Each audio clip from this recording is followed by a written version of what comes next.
WTAD.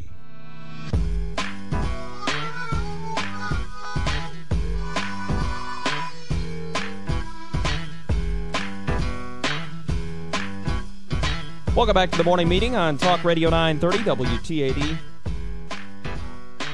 Our Snelling Personnel Services interview this morning, Herman Cain going to be up at Right Nation 2010. We've talked a little bit about Right Nation, which is coming up on September 18th up in Hoffman Estates. It's going to be a big time. I'm telling you what, it's going to be a lot of fun.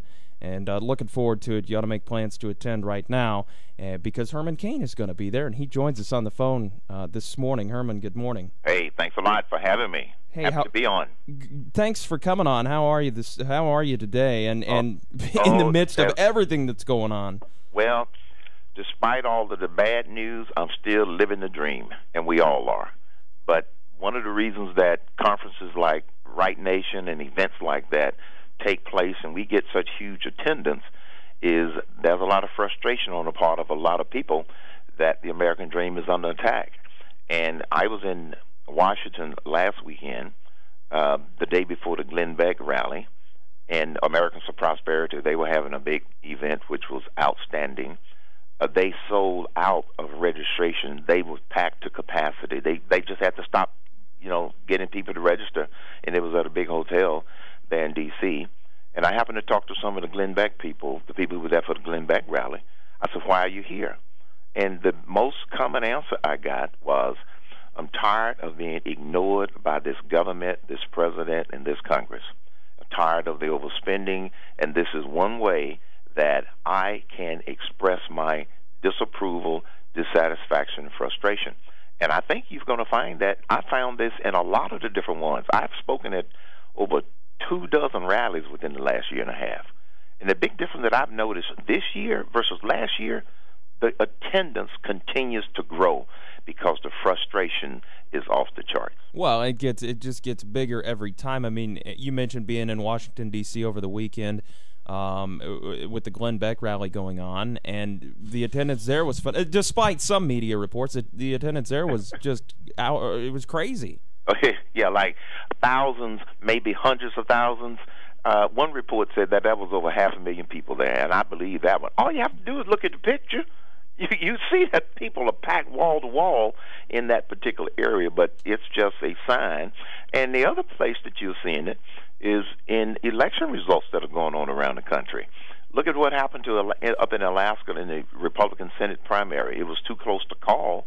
And finally, the non-establishment candidate is the one that's going to be the Republican nominee. Now, the fact that that unknown candidate was able to get within striking distance and then ultimately winning it, that's another sign. And we've seen other races around the country that have indicated the same type of sentiment, and people are doing what they can do, as I encourage people to do whenever I speak to audiences. Well, and I think people are fed up, people are frustrated, as you mentioned, and you look at the races, not just on the Democratic side, but even in these Republican primaries. You mentioned the Murkowski race.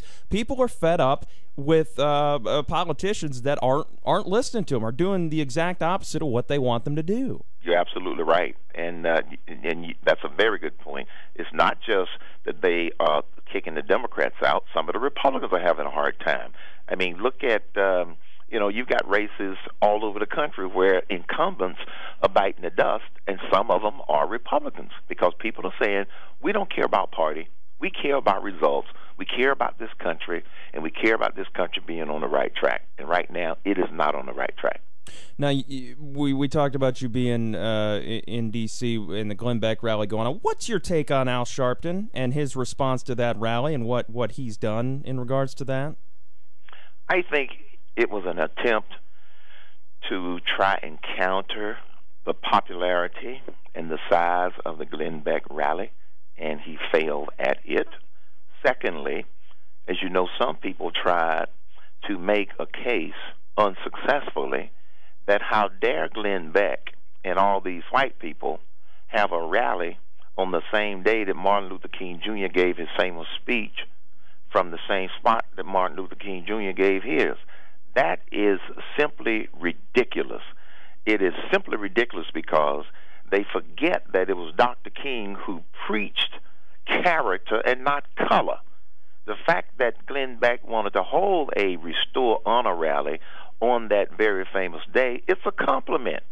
It's a statement. It's a positive statement. And so Sharpton's event, I didn't hear a whole lot about it. Wasn't able to generate the same type of response. Now, former Ambassador Andrew Young said it best in an interview that I saw him do.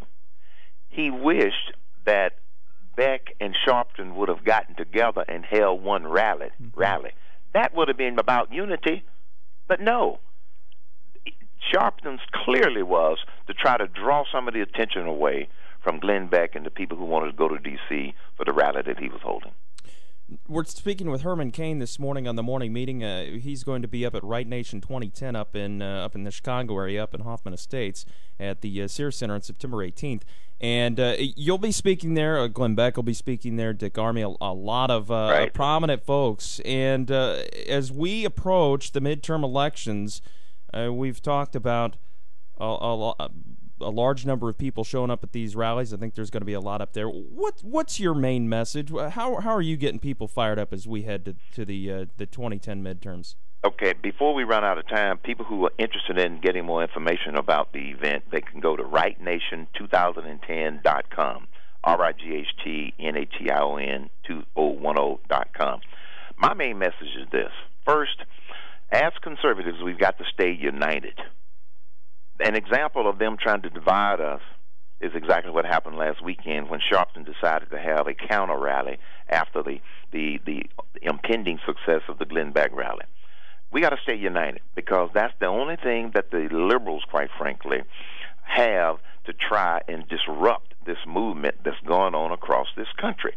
And one of the reasons that they get into playing the race card, either directly or indirectly, playing the class warfare card, either directly or indirectly, is because they can't find an effective way to stop this movement. It truly is grassroots all over the country. There isn't one head or one person that they can demonize. They tried to demonize Beck. They're still trying to demonize Beck. And the more that they demonize Glenn Beck, the bigger this movement gets. The more they demonize and call the Tea Party people racist, the bigger the events get. So it is backfiring in terms of the name-calling that they have going on. So we have to stay united because one of the things that a lot of people may not realize is that a Gallup poll has shown consistently that conservatives outnumber liberals 2-1, and independents outnumber liberals 1.5-1. The numbers are on our side, and I think it's being reflected in the size of these rallies. Secondly, I encourage people to stay informed because there is a lot of misinformation out there, disinformation out there, and in some instances, just plain lies. The stimulus bill didn't create no 3.2 or 3.5 million jobs. Where are they? That's disinformation. They are making stuff up with this spin tour that Vice President Biden is on. And the third thing that I inspire people to do is to stay inspired. The liberals want us to believe that we cannot change control of Congress in November. I happen to believe that we will. They want us to believe that there's no way we're going to reduce the stranglehold that the Democrats have on the Senate in November. We may not get the majority back, but I do believe that the numbers that they have to work with are going to be dramatically reduced. So stay united and believing in the country, the Declaration, and the Constitution. Stay informed. Know your facts. Don't be tempted to drink the Kool-Aid, as I say. And then we got to stay inspired because it is our right and our responsibility to take back our government that has been hijacked by liberals. Well, folks can do that at Right Nation 2010, but also you've given them that opportunity with your Intelligent Thinkers movement. Yes. Talk a little bit about that. Yes, I started Intelligent Thinkers movement about nearly 2 years ago to give people an online way to keep up with what's going on relative to one of those tentacles that I talked about, stay informed. Because it turns out, as you know, people are busy trying to work. They've got lives. They got their lives. They got their kids, and, you know, they're trying to make it day to day. So they don't have an opportunity like you and I, we are forced to study and stay up on this stuff because we're on the radio. And as a result, I wanted to give them an easy way. And so I created the Hermanators Intelligent Thinkers movement. It was my producer who wanted to put the Hermanator part in front so we could call it the Hit 'em movement. And it basically is a way such that when key votes are coming up in Congress, we send out a Cain alert. When critical pieces of legislation are being introduced, or they are trying to put something in there that is anti-free enterprise, anti-liberty, then we make people aware of it and encourage them to send emails and make phone calls to their senators and their representatives. I along with 50 other organizations, we got about 45,000 HIT'em members. But we work with a long list of 50 other conservative organizations where we coordinate our messages and we coordinate our phone calls and emails going to our representatives and members of Congress.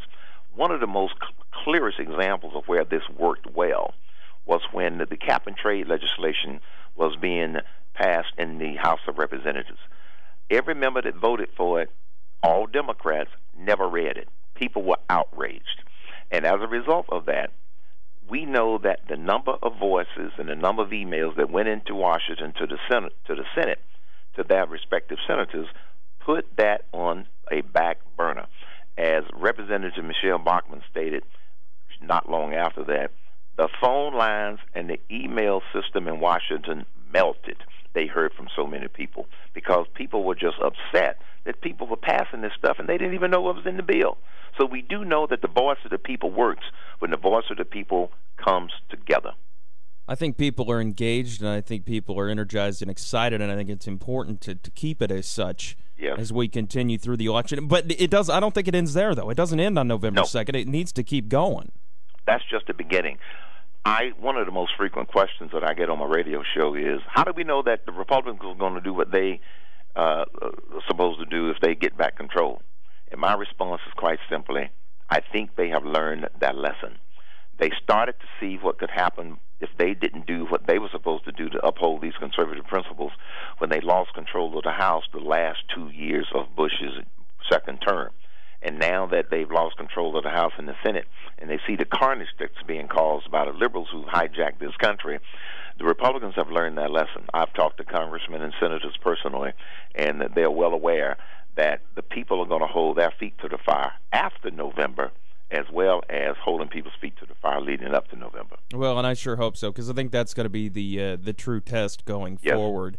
We're talking with Herman Cain. Just a few more minutes left with him this morning on the morning meeting. Again, Right Nation 2010, that is coming up September 18th at the Sears Center up in Hoffman Estates. All the details at rightnation2010.com and hermancain.com also if you want to be a part of the Intelligent Thinkers movement. Yes. Check that out. It's good stuff. I'm a member myself, and there's a lot of good stuff coming out. Yeah, it's good. So, and I remind people that is HERMANCAIN, like in the Bible, but I didn't kill anybody. That's how you remember it.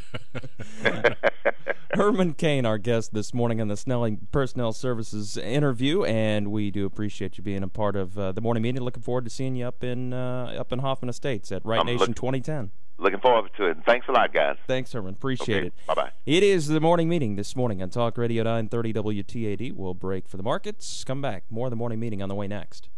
Coming at you from the right. Well, from our right. Or your left, if you're looking right at us.